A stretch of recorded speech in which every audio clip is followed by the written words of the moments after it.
Hello, magandang gabi mga katropang maglalado.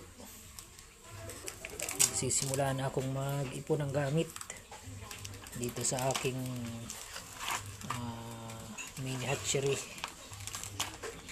Yung 500 pesos na idinown sa akin dun sa pinasalang na 62 pirasong itlog ay ito ang binili ko kasi balak kong gumawa ng hatcher tray, DIY hatcher tray. Bibili ako ng screen, so ito yung mga binili kong gamit. Ito yung nagkakahalaga ng 378 pesos, so may natira pang 122. Hindi ako nakabili ng tray. Sarado ng mga hardware. Ito, pumili din ako nito, paintbrush.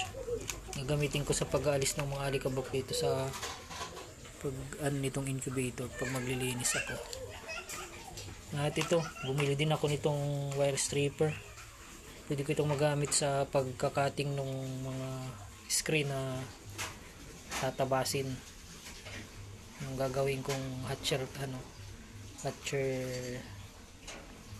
tray.